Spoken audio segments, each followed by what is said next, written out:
ছাড়িয়ে খোসা অল্প অল্প আছে, 2 পিঠ এরকম করে করে দাগ দিয়ে নিয়েছি, এরকম করে দাগ দিয়ে নিয়েছি। জল ঝরানো টক দই নিয়ে নিয়েছি।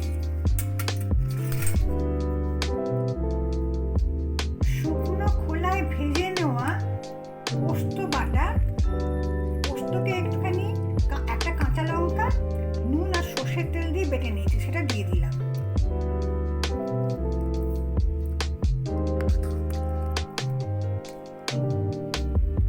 সাদা সর্ষে, একটা কাঁচা লঙ্কা, নুন আর তেল দিয়ে বেটে নিয়েছি।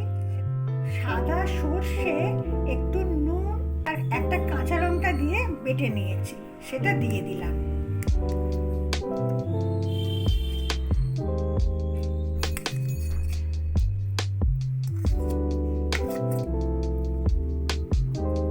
একটুখানি নুন দিলাম, সবেতে নুন দেওয়া, খালি টক দইয়ে তো নুন নেই, ওই জন্য নুনটা একটু দিয়ে দিলাম।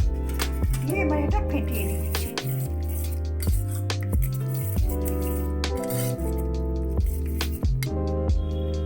নুন দিয়ে পটলগুলো যে হালকা করে ভেজে নিয়েছি সেটা দিয়ে দিলাম।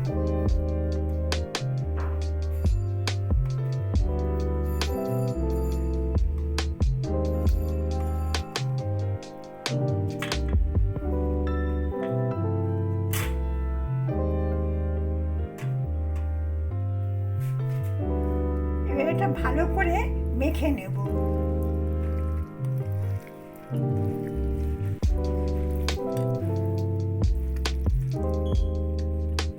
বাটিটার মধ্যে আগে আমি একটু সর্ষের তেল মাখিয়ে নিয়েছিলাম, তার মধ্যে মশলাগুলো দিয়েছিলাম। এবারে আমি পটল ভাজার তেলটা, একটু কালো জিরে দিয়ে পটলগুলো হালকা করে ভেজেছিলাম, সেই পটল ভাজার তেলটা দিয়ে দিলাম।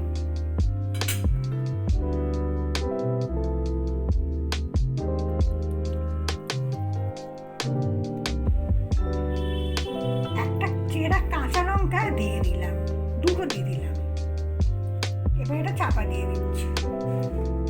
ছিল এর মধ্যে আমি টিফিন কৌটোটা বসিয়ে দিলাম, দিয়ে এটা চাপা দিয়ে দিলাম।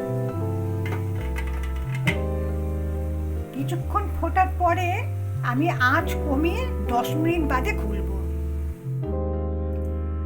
পটল ভাপা রেডি।